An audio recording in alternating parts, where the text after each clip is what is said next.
Essere.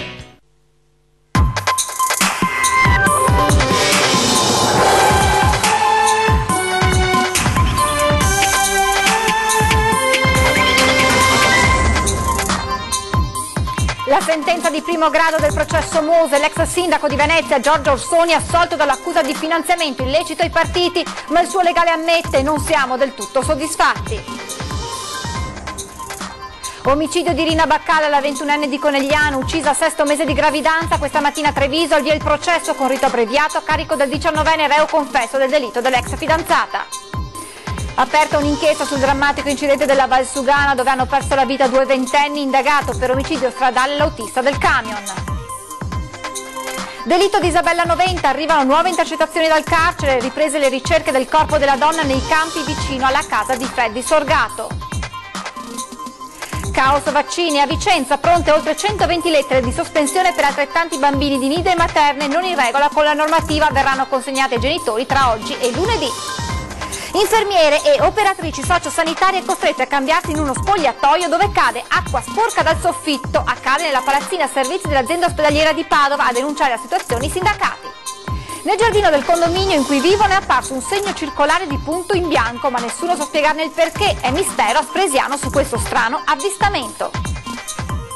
Telespettatori di Antenna 3, buongiorno e ben ritrovati con la prima edizione dei nostri telegiornali. Dunque, occhi puntati sulla sentenza di primo grado del processo per lo scandalo Mose. L'ex sindaco di Venezia, Giorgio Orsoni, assolto dall'accusa di finanziamento illecito ai partiti, mentre è stato condannato a 4 anni l'ex ministro Matteoli. Allora ci colleghiamo in diretta per fare il punto di quanto accaduto ieri sera con la nostra Ilaria Marchiori. Buongiorno Ilaria. Buongiorno da Venezia. A uscire con la testa bassa dopo la lettura della sentenza a 1 anno e mezzo dall'inizio del processo Mose è stato soprattutto l'ex ministro delle infrastrutture Matteoli, condannato insieme all'imprenditore 5 a 4 anni di reclusione per corruzione. Il collegio dei giudici l'ha ritenuto colpevole di aver ricevuto in ben 2 occasioni denaro per un importo complessivo di 550.000 euro. Entrambi sono stati condannati al pagamento delle spese processuali, all'interdizione dai pubblici uffici per 5 anni e all'impossibilità di contrattare con la pubblica amministrazione per 3 anni. È stata anche disposta la confisca per un equivalente di 19.150.000 euro, che però viene divisa a metà, poco più di 9 milioni euro ciascuno. Per quanto riguarda invece l'ex sindaco di Venezia Orsoni, imputato per finanziamento illecito ai partiti, è scattata in un caso la prescrizione, in un altro l'assoluzione. Si tratta del finanziamento cosiddetto in bianco da parte di società facenti parte del consorzio Venezia Nuova e del presunto finanziamento in nero su mandato dell'ex presidente del consorzio Mazzacurati. Assolta anche l'ex presidente del magistrato alle acque Maria Giovanna Piva, perché il fatto non sussiste per la vicenda dell'affidamento dell'incarico di collaudatore dell'ospedale all'Angelo di Mestre e prescritta per le presunte mazzette ricevute da Mazzacurati. L'architetto Turato è stato assolto per la presunta corruzione per lavori di restauro della villa dell'ex presidente della regione Galan, condannati anche l'imprenditore Falconi a 2 anni e 2 mesi e Crialese a 1 anno e 10 mesi di reclusione, con 1.000 euro di multa, pena sospesa per millantato credito. Assolta invece per entrambi i capi di imputazione l'ex europarlamentare Sartori. Come Orsoni era imputata per finanziamenti in bianco e in nero. Per i primi il fatto non costituirebbe reato, mentre per i secondi non sussiste. Ricordiamo che il PM Ancillotto lo scorso giugno aveva chiesto 2 anni e 3 mesi per Orsoni per finanziamento illecito, a cui aggiungere il pagamento di 1 milione di euro di multa, 6 anni per Matteoli, 4 per Maria Giovanna Piva con la confisca dei soldi illegalmente intascati, e per l'imprenditore 5 erano stati chiesti 5 anni, mentre per l'ex eurodeputata Sartori 2 anni e 500.000 euro di multa. Da Venezia è tutto, restituisco la linea allo studio. Grazie ad Ilaria Marchiori, ed ora nel prossimo servizio sentiamo alcune reazioni a caldo raccolte pochi minuti dopo la lettura della sentenza. Mi pare che questa sentenza come dire, chiuda una vicenda molto lunga, ma chiuda una vicenda assolutamente in conformità con quelle che erano state le richieste della Procura, che ripeto devono essere viste nel contesto complessivo delle conclusioni con i riti alternativi già fatti nell'ottobre, mi pare, del 2014 ed oggi. Devo dire però che il processo è stato molto lungo, si è svolto in un gentleman agreement con la difesa assolutamente corretto, e devo anche dire che gli imputati sono stati sempre presenti, in particolare il senatore Mattioli, e di questo a mio avviso deve essere dato atto. Non particolarmente soddisfatto l'avvocato dell'ex sindaco di Venezia Giorgio Orsoni, per cui il Tribunale ha dichiarato non procedere per essersi estinto il reato per avvenuta prescrizione. Non siamo contentissimi, perché noi siamo convinti che invece le dazioni in contanti che sono oggetto del capo di imputazione dichiarato prescritto, noi riteniamo che non siano state date, non siano state prese, lo abbiamo difeso, lo abbiamo detto, documentato e valuteremo. Diverso il commento del difensore dell'ex magistrato alle acque Maria Giovanna Piva, assolta. Mi pare una sentenza estremamente corretta dal punto di vista giuridico e dal punto di vista della ricostruzione dei fatti. Naturalmente dovremo leggere la motivazione per dire di più. Sorriso senz'altro. È finito? Sì, non è detto si spera, perlomeno questo atto. Non si parla di prescrizione, si parla in un capo di imputazione, quello del finanziamento in bianco, del fatto che il reato contestato non costituisce reato, mentre per il finanziamento in nero perché il fatto non sussiste. Quindi una soluzione piena, senza la prescrizione, che ridà totale legittimità anche politica ad un soggetto che ha avuto solo ed esclusivamente danni gravissimi da questa vicenda. Cambiamo argomento, andiamo a Treviso, dove oggi in tribunale è iniziato il processo con rito abbreviato a carico del 19enne reo confesso dell'omicidio dell'ex fidanzata Irina Baccal, la 21enne di Conegliano, uccisa al 6° mese di gravidanza. Prima udienza in tribunale a Treviso del processo per l'omicidio di Irina Baccal, la 21enne moldava residente a Conegliano, uccisa al 6° mese di gravidanza dall'ex fidanzato Mihail Savciuk il 19 marzo scorso. Il corpo venne recuperato a Formeniga di Vittorio Veneto quando il ragazzo, studente di Godega di appena 19 anni, si decise a confessare il delitto. Mihail, detenuto a Pordenone con l'accusa di omicidio volontario aggravato dalla premeditazione, non era presente in aula stamattina. I suoi legali hanno chiesto il rito abbreviato per ottenere lo sconto di 1/3 della pena, condizionandolo a una perizia psichiatrica che punta a provare la semi-infermità mentale del giovane al momento dell'omicidio, un'ipotesi contro la quale si è da subito scagliata la madre della vittima, Galia, oggi in aula, secondo cui Mihail era lucido al momento del delitto, come proverebbero le ricerche in internet la mattina dell'omicidio per informarsi su come uccidere una persona a mani nude e le azioni compiute successivamente per rivendere o far sparire alcuni oggetti personali della ragazza. L'autopsia provò che Irina era quasi al 7° mese di gravidanza e che aspettava un maschietto, figlio, come confermato dall'esame del DNA, dell'assassino. Aperta un'inchiesta sul drammatico incidente della Valsugana dove hanno perso la vita 2 ventenni, indagato per omicidio stradale l'autista del camion. È indagato per omicidio stradale l'autista del camion carico di polli, contro cui mercoledì notte a San Giorgio in Bosco si è schiantata la macchina con a bordo 3 ragazzi bassanesi.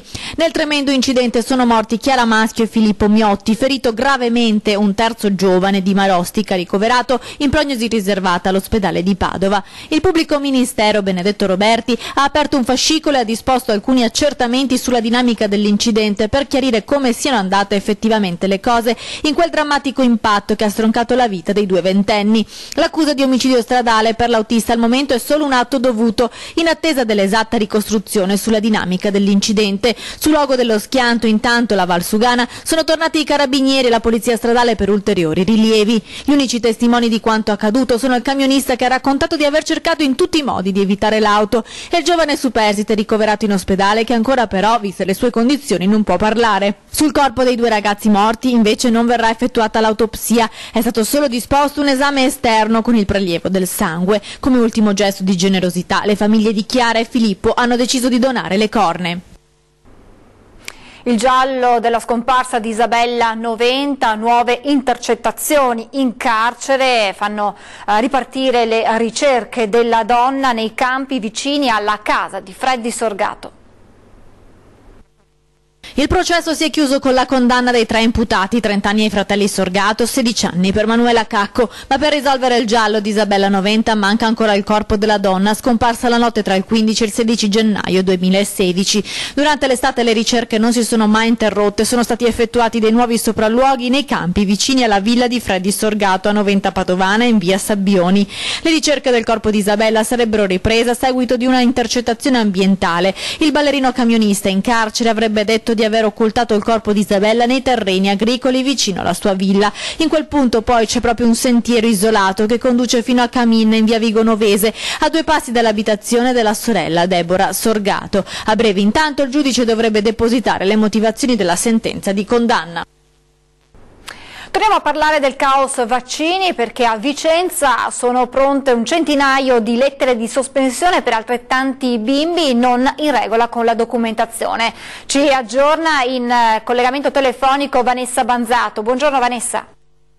Sì, una buona giornata da Vicenza, sotto i riflettori la questione Novax, pronte oltre 120 lettere di sospensione per altrettanti bambini che frequentano gli asili del comune di Vicenza, che saranno consegnate a mano direttamente ai genitori tra oggi e lunedì. Nel capoluogo berico i provvedimenti che riguarderanno il 10% sui 1400 iscritti avrebbero dovuto essere stati presi ancora il primo giorno di scuola. Ma l'amministrazione ha optato per una proroga. Nel frattempo pare che alcune delle famiglie prima contrarie a vaccinare i bambini abbiano ceduto il passo e optato per la vaccinazione e la messa in regola quindi dei figli. Chi è convinto della decisione resta fermo sulle sue posizioni, consapevole che solo per quanto riguarda nidi e materne, lo ricordiamo, ci sarà la sospensione dalla scuola, quindi i bambini saranno allontanati. Per quanto riguarda le elementari, per gli alunni non vaccinati verrà avanzata richiesta di pagamento sanzione che varia dai 100 ai 500 euro che annullerà l'obbligo vaccinale. Per il momento è tutto, ricevo la linea allo studio.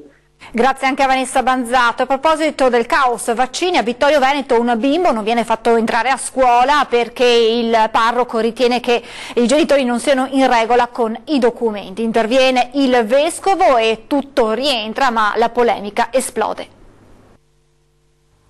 L'intervento del Vescovo ha avuto come unico scopo l'attuazione delle prescrizioni ministeriali. Queste ultime affermano che l'iscrizione alla scuola dell'infanzia deve avvenire anche solo in presenza di copia della prenotazione dell'amputamento presso l'USL. In altre parole, il parroco, davanti al genitore che ha effettivamente presentato tale documento, era obbligato ad accogliere il bambino. Con queste righe, riportate all'interno di una nota ufficiale, la diocesi di Vittorio Veneto tenta di chiudere definitivamente la polemica scoppiata nelle scorse ore. Il tutto inizia alla scuola materna di Santa Giustina, quando il parroco Don Federico De Bianchi riceve da un papà copia del colloquio vaccinale presso la sua ULSS. Secondo Don Federico però questo non è sufficiente e non accetta il bimbo in classe. Il genitore a quel punto contatta direttamente il vescovo Monsignor Pizziolo, che una volta verificata la situazione fa rientrare il piccolo a scuola. Tutto finito? Non proprio, perché il parroco si sfoga su Facebook con un acceso post. «Ma che figure da pirla mi fate fare?» scrive Don Federico. «Prima mi dite non vengano accolti bambini che non siano vaccinati, poi basta che abbiano una prenotazione vaccinale, poi è sufficiente che per marzo facciano il vaccino». Ora, a chiudere, si spera definitivamente la vicenda, arriva la nota della diocesi, che puntualizza di aver spiegato al parroco quale sia la corretta prassi da seguire. Andiamo a Padova, dove in ospedale, nello spogliatoio delle infermieri, scende acqua sporca dal soffitto. Sentiamo che cosa sta effettivamente accadendo in diretta con Valentina Visentin. Buongiorno. Sì, buongiorno da Padova, una situazione incredibile quella all'interno dell'ospedale. Circa 400 infermiere e operatrici sociosanitarie, pensate, si cambiano in uno spogliatoio dove in questi giorni cade acqua sporca dal soffitto. Accade al piano rialzato della palazzina servizi dell'azienda ospedaliera di Padova. Le infiltrazioni provengono da perdite delle tubature della cucina della mensa presente al piano superiore. A denunciare le condizioni di degrado in cui versa lo spogliatoio sono i sindacati superiori della sanità. CGIL, CISL e UIL chiedono un incontro urgente con la direzione. Non è la prima volta infatti che lo spogliatoio femminile è al centro delle proteste dei lavoratori. A luglio nei bagni sono stati trovati vermi e terriccio. Per tutta l'estate poi i condizionatori dell'ospedale hanno funzionato a singhiozzo, trasformando le stanze in veri e propri forni nelle giornate più calde e afose. I sindacati chiedono pertanto una manutenzione costante e chiedono anche ai tecnici di intervenire per riparare la perdita degli spogliatoi. Grazie anche a Valentina Visentin. Hanno rubato uno smartphone ma si sono incastrati facendosi un selfie e ora i carabinieri stanno cercando 2 giovani ladri.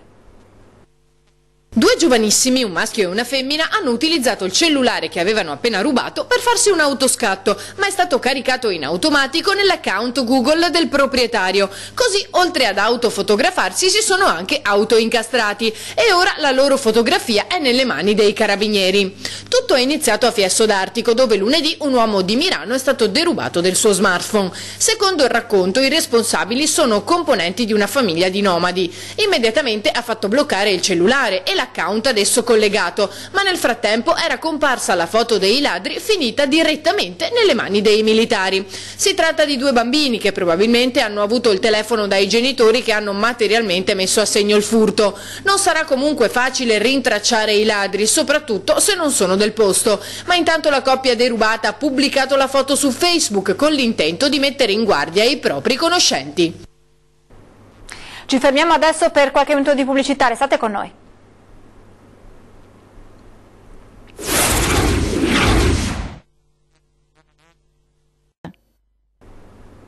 Di nuovo in diretta con la prima edizione dei nostri telegiornali. Sull'annoso problema delle calli intasate dai turisti torna ad alzare la testa una delle prime e storiche associazioni di residenti veneziani.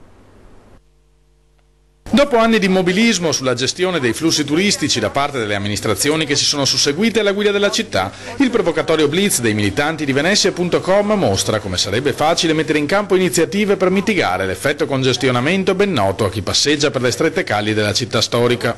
Abbiamo messo dei cartelli che invitano i turisti a tenere la destra nelle callette strette veneziane, perché spesso i turisti sono in mezzo alle scatole e quindi non sanno camminare per Venezia, quindi noi stiamo insegnando ai turisti a camminare a Venezia. I cartelli, in tutta una quindicina, sono stati posizionati nel triangolo tra Rialto, San Marco e l'Accademia. Venezia è fortunata perché può contare su un buon numero di attivisti che si curano di lei, spiegano i militanti. I gruppi sono tanti e ci si divide un po' i compiti in base alla sensibilità di ognuno. Alcuni fanno proiezioni nei campi, si occupano di borseggi, di varie cose. Noi ultimamente ci occupiamo di gestione dei flussi. È un tema che avevamo indicato tra i cardini della gestione della città fin dall'ultima campagna elettorale, ricordano dall'associazione, e sul quale erano stati organizzati alcuni incontri al Teatro San Gallo, quando era ancora un luogo di spettacolo che ospitava anche iniziative civiche. Da allora però non è cambiato nulla. Ricordo e solidarietà sono le 2 componenti che si uniranno questa sera a Gorgo al Monticano, nella serata promossa a 10 anni dal massacro di Gorgo di Guido e Lucia Pellicciardi, dal figlio Daniele e dalla Proloco. Un gesto d'amore per non dimenticare è il titolo dell'evento, organizzato dalle 20 nel capannone vicino agli impianti sportivi di Gorgo. Un modo per onorare la memoria di Guido e Lucia, barbaramente uccisi nella dépendance di Villa Durante, ma anche per fare volontariato. Circa 300 le persone che si sono prenotate alla cena, alla quale seguirà il concerto del gruppo Bagliori di Luce. Tanti sindaci, tante famiglie. Il ricavato delle offerte, pagate le spese, sarà devoluto all'Associazione Sclerosi Multipla di Pordenone. Ed allarme fertilità perché il 20% delle coppie non riesce a procreare. Firmato un protocollo tra ULS 2 e Centro della Famiglia. Sentiamo di che cosa si tratta. I numeri sull'infertilità sono in continua crescita. Ben 20 coppie su 100 hanno problemi di procreazione. Il fenomeno dipende alla pari sia da fattori maschili che femminili. Per questo è stato firmato un protocollo tra l'USL 2 ed il Centro della Famiglia, una collaborazione che mira ad approfondire gli aspetti e le prospettive metodiche di fertilità naturale che, nei casi di coppie in cui è esclusa l'infertilità assoluta, offrono buoni margini di successo. Fra i fattori che portano all'infertilità, il primo fra tutti è lo stile di vita, quindi fumo, l'alcol ed ovviamente le infezioni, ma non solo. Il ritardo logicamente con lo stile di vita diverso anche di iniziare la ricerca della gravidanza. Sappiamo che dopo i 25 anni il tasso di fertilità comincia a decrescere, a due picchi a 32-37 anni. I dati in letteratura sono che una donna che a 30 anni cerca una gravidanza ha un 20% di probabilità, a 40 anni ha 5% di probabilità, quindi in questi 10 anni c'è un calo notevole. Sono 660 nell'azienda ULS 2 che le coppie l'anno scorso si sono rivolte ai centri di procreazione assistita di Oderzo e Conegliano per riuscire ad avere il tanto desiderato figlio. Il contesto è molto complesso e determinato da fattori non solo clinici ma anche psicologici o sociali, spiega il direttore generale Francesco Benazzi. Il sostegno a queste coppie lo offre il Centro della Famiglia. Sostegno alla relazione di coppia e a questo desiderio di maternità che spesso è ferito, deluso. Proprio il nostro contributo è lavorando, aiutando alla relazione di coppia, aiutare la relazione di coppia come contributo a un'armonia relazionale che permetta anche la nascita di un figlio. Il progetto insomma mira ad offrire un'ulteriore possibilità alle coppie, integrando l'offerta dei servizi di cui già può fruire, accompagnandolo anche in un percorso, quello verso la metodica di fertilità naturale. Il progetto Turismo Sociale ed Inclusivo ha coinvolto ben 9 comuni del litorale veneto. Il risultato è stato ottimo e nel futuro verrà ampliato e potenziato.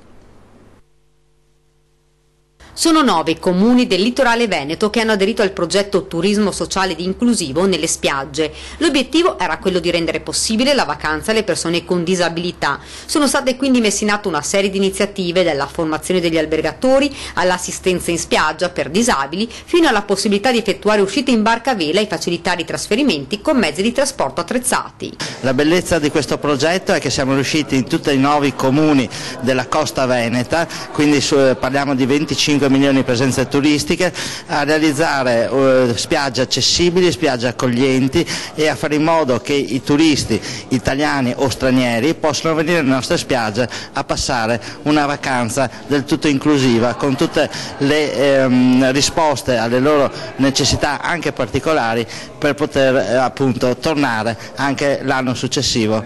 Oltre 627.000 euro investiti per rendere il litorale veneto inclusivo più lungo d'Italia. È un progetto che vuole rendere il litorale veneto il più lungo e il più accessibile d'Italia, il più inclusivo, quindi aperto a tutti, anche alle persone che hanno delle disabilità. Sono 39 milioni i turisti a livello europeo che hanno condizioni di disagio sia motorie che sensoriali e che hanno diritto di poter andare in vacanza. È una scelta, spiega Caner, etico-morale, ma anche un'opportunità da un punto di vista economico. Quest'anno infatti, grazie al progetto, si è registrato un incremento del numero dei turisti che chiedevano questi servizi. Un bilancio insomma più che positivo. Oltre 9 turisti su 10 dichiarano la volontà di estendere questo progetto ad altre spiagge del litorale veneto o di riproporlo in queste stesse località a partire dalla prossima annualità. L'accessibilità è risultato il fattore determinante nella scelta delle località di vacanza da parte dei turisti. Il progetto verrà ampliato e potenziato. Ci spostiamo adesso in provincia di Treviso, a Spresiano, dove nel giardino di un condominio in cui vivono alcune famiglie è apparso un segno circolare di punto in bianco, ma nessuno sa spiegarne il perché. Lunedì mattina ci siamo alzati e tirando su le persiane e ci siamo accorti di questo cerchio.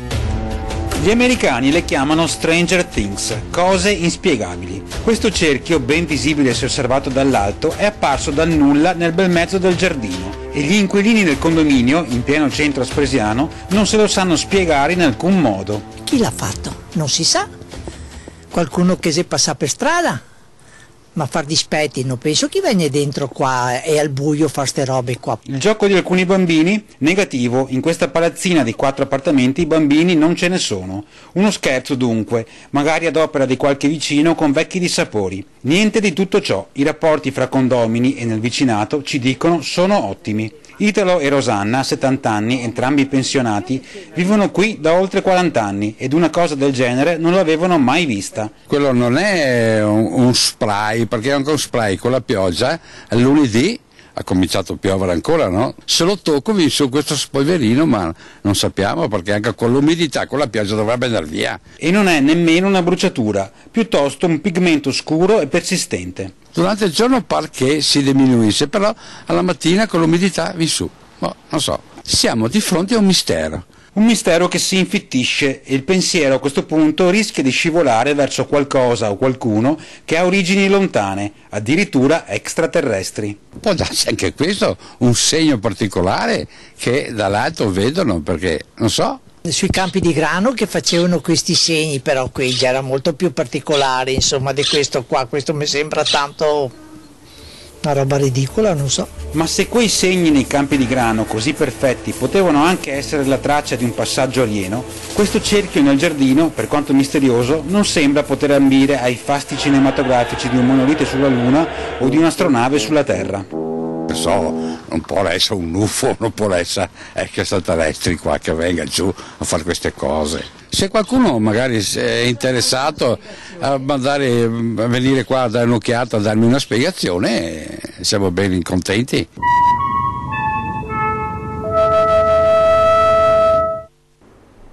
Staremo a vedere che cosa succederà.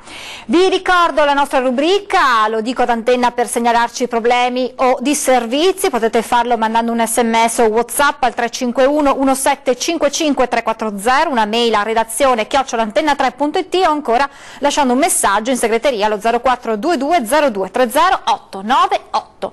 Poi vi ricordo l'appuntamento con 20:10 che torna puntuale questa sera, politica in primo piano con i temi d'attualità, ospiti in studio Lorena Andretta, segretario provinciale del Partito Democratico di Treviso, e Dimitri Coin, segretario provinciale della Lega Nord di Treviso.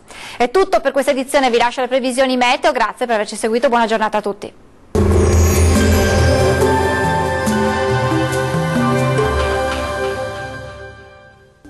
Condizioni ancora di spiccata instabilità sul nostro territorio, vediamo dove pioverà con l'aiuto della grafica. Sul Veneto al mattino locali rovesci e temporali sulle aree orientali, specie di pianura, meglio altrove. Nel pomeriggio e soprattutto la sera nubi in aumento su tutti i settori con rovesci e temporali sparsi. Temperature massime sui 17-22 gradi, minime attese tra 12 e 17 gradi circa. Che tempo farà sul Friuli Venezia Giulia? Tempo più soleggiato al mattino, peggiora nel pomeriggio e la sera con l'arrivo di rovesci e temporali sparsi, alternati comunque ad ampie schiarite soleggiate. Temperature massime sui 18-22 gradi, minime attese tra 14 e 18 gradi circa.